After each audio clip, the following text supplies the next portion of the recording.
दरवर्षीप्रमाणे कलाल गल्ली नंदगड या ठिकाणी कालिका देवीचा वार्षिकोत्सव या ठिकाणी साजरा करायचं ठरवण्यात आलं आणि त्यानिमित्ताने आज सकाळी पहाटे 7 वाजल्यापासून या ठिकाणी विविध कार्यक्रम, होम हवन, पूजाविधी, अभिषेक या ठिकाणी झालेले आहेत। त्यानंतर दुपारी 1 वाजता महाआरती होऊन या ठिकाणी महाप्रसादाचं आयोजन या ठिकाणी करण्यात आलेलं होतं। 2025 रोजी या ठिकाणी देवीची मूर्ती प्रतिष्ठापना झालेली आहे आणि ही 12 फुटाची कालिका देवीची मूर्ती खास पंढरपूरहून एका दगडामध्ये बनवलेली आहे। खरोखरच आमच्या खानापूर तालुक्यामध्ये ही पहिलीच मूर्ती असावी असं मला वाटतं आणि ह्या आज सकाळपासून या ठिकाणी देवीचा जागर या ठिकाणी चाललेला आहे। सकाळी पूजाविधी झालेले आहेत, होम हवन अभिषेक या ठिकाणी झालेले आहेत। त्यानंतर दुपारी आणि रात्री या ठिकाणी महाप्रसादाचं आयोजन करण्यात आलेलं आहे आणि हा महाप्रसाद सांगायचं म्हणजे इतर जे जमलेले भक्त आहेत ह्या देवीकडे या ठिकाणी नवस मागतात आणि नवस मागितल्यानंतर तो नवस फेडायचा असतो। त्यांच्या ह्या नवस फेडीतूनच ह्या ठिकाणी हे प्रसाद चाललेले असतात। खरोखरच या मूर्तीचा केवढा जागर म्हणावा तेवढा थोडाच आहे आणि इथं आज सकाळपासून भाविकांची अलोट अशी गर्दी जमलेली आहे। त्या ठिकाणी सुवासिनींनी ओट्या भरण्याचा कार्यक्रम या ठिकाणी चाललेला आहे।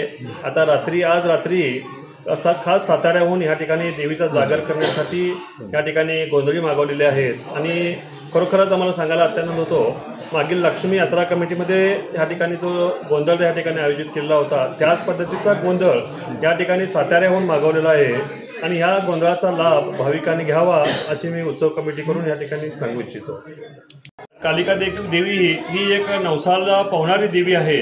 जेव्हा जेव्हा धरतीवरती तुमच्या असुरांचा या ठिकाणी वावर जास्त वाढत होता त्यांचा संहार करण्यासाठी कालिका देवीनं ह्या ठिकाणी एक अत्यंत भयंकर असं ह्या ठिकाणी त्यांनी उग्र रूप धारण करून असुरांचा संहार त्यांनी केलेला आहे। तेव्हापासून आजपर्यंत कालिका देवीचा हा जो प्रचार आहे त्याच पद्धतीनं चाललेला आहे। खरंच आमच्या नंदगड गावासाठी म्हणण्यापेक्षा आमच्या खानापूर तालुक्यामध्येच एवढी 12 फुटाची मोठी मूर्ती सर्वप्रथमच आम्ही पाहिलेली आहे आणि खरोखरच आम्हाला उमेश महाराज यांना धन्यवाद द्यावं असं वाटतं, कारण कालिका देवीची पूजा अर्चा त्यांनी या ठिकाणी अखंडपणे चालू ठेवलेली आहे आणि त्याचं रूपांतर आमच्या गावामध्ये खरोखरच आम्ही भाग्यवान आहोत की त्यांच्या ह्या पूजा अर्चामुळे आमच्या गावातील महाप्रसादाला भरपूर लोकांनी या ठिकाणी जेवणाचा महाप्रसादाचा या ठिकाणी उपयोग करून घेतलेला आहे।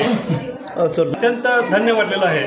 जेव्हा ही मूर्ती प्रतिष्ठापना झालेली आहे तेव्हापासून ह्या मूर्तीच्या सानिध्यात आम्ही आहोत आणि खरोखरच आमच्या ह्या मूर्ती आल्यापासून मला कुठल्याही म्हणजे सांगायचं म्हणजे माझा अनुभव सांगायचं म्हणजे मला कुठल्याही संकटाला या ठिकाणी सामोरं जावं लागलेलं नाही आहे आणि देवीच्या आशीर्वादानंच आज मी या ठिकाणी नंदगड गावामध्ये एक ग्रामपंचायत मेंबर आणि एक उत्कृष्ट सामाजिक कार्यकर्ता म्हणून वावरत आहे आणि हे ह्या देवीचाच आशीर्वाद असं मी समजू इच्छितो।